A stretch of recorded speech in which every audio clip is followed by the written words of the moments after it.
महाराज कंजूस महारानी को शॉपिंग कराने लाए हैं। कई सारी दुकानें घूमने के बाद महारानी को एक ताज पसंद आया। महारानी, पूरे 22 कैरेट सोने से बना है। आप तो इसमें हीरोइन लगेंगी। इसका दाम कितना है? वो तो वजन करने के बाद पता चलेगा।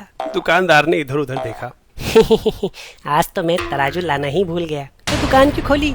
चलिए महाराज, दूसरी दुकान खोजते हैं। अरे तब से घूम ही रहे हैं। क्या बोले? अरे मैं तो कह रहा था कि ताज नहीं तो ये कटोरा ले लेते हैं। महाराज, क्या चॉइस है। ये भी 22 कैरेट सोने का ही है। अच्छा तो पैक कर दो। लेकिन इसका वजन भी नहीं पता। कटोरे में क्या मैं चंदा मांगूंगी? मुझे तो ताज चाहिए। चलिए महाराज, दूसरी दुकान चलते हैं। बहुत चल लिया, अब और नहीं चल सकता मैं। महाराज की पीड़ा पास खड़े रक्षक सर के कानों में पड़ी। क्या हुआ महाराज? महाराज ने पूरी बात बताई। रक्षक सर समस्या का समाधान सोचने लगे। तभी उनकी नजर पानी के कंटेनर पे गई, जिसपे मार्किंग्स भी हैं।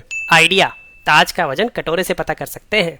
कटोरे से वजन नापोगे? सोना है, थोड़ा भी इधर उधर हुआ तो घाटा हो जाएगा। अरे आर्किमिडीज प्रिंसिपल पे भरोसा रखिए। आर्किमिडीज प्रिंसिपल के हिसाब से जब किसी ऑब्जेक्ट को फ्लूइड में डालते हैं तो उस पे ऊपर की तरफ एक बॉयंट फोर्स लगती है। ये फोर्स ऑब्जेक्ट के द्वारा डिस्प्लेस हुए फ्लूइड के वेट के बराबर होती है। अगर ऑब्जेक्ट तैर रहा है तो उसका वजन डिस्प्लेस्ड किए हुए पानी के बराबर होगा, लेकिन अगर ऑब्जेक्ट डिस्प्लेस्ड वाटर से भारी हुआ तो वो डूब जाएगा। रक्षक सर ने कंटेनर में पानी का लेवल नोट किया, 1000 मिलीलीटर, और फिर कटोरे को ऐसे रख दिया और वो तैरने लगा। कटोरी के ऊपर बॉयंट फोर्स लग रही है, जिसने इसका वजन बैलेंस कर रखा है, और आर्किमिडीज प्रिंसिपल के अनुसार ये वजन डिस्प्लेस किए हुए पानी के वजन के बराबर होगा। सर ने कटोरा रखने के बाद पानी का लेवल नोट किया, 1200 ml। यहाँ 200 ml का डिफरेंस है, और पानी की डेंसिटी 1 ग्राम पर मिलीलीटर होती है, तो इस हिसाब से कटोरी का वजन हुआ 200 ग्राम। कटोरी के वजन से क्या होगा? हमें तो ताज का वजन चाहिए, और ये तो पानी में तैरेगा भी नहीं। ताज का वजन जानने से पहले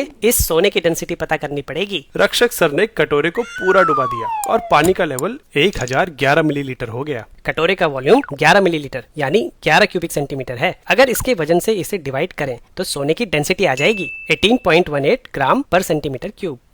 अब ताज को डुबाने की बारी। ताज को डुबाने से उसका भी वॉल्यूम पता चल गया, 10 सेंटीमीटर क्यूब। अगर इसे डेंसिटी से गुना कर दें तो ताज का वजन आ जाएगा 181.8 ग्राम। अरे वाह, फिजिक्स का ऐसा इस्तेमाल कहाँ से सीखा? फिजिक्स वाला का बैच ज्वाइन कर लो, तुम्हें भी सिखा देंगे। किसी भी ऑब्जेक्ट पे ऊपर की तरफ लगने वाली बॉयंट फोर्स डिस्प्लेस्ड फ्लूइड के वेट के बराबर ही क्यों होती है? इसे तुम फ्लूइड मैकेनिक्स का इस्तेमाल करके बड़ी आसानी से समझ सकते हो। ट्राई करके देखो। 9 से लेकर 12 तक, जेई से लेकर नीट तक किसी की भी तैयारी कर रहे हो तो फिजिक्स वाला के बैचेस चेकआउट करो। लिंक चैनल पेज पे है, और इस कूपन कोड को इस्तेमाल करोगे तो डिस्काउंट भी मिलेगा।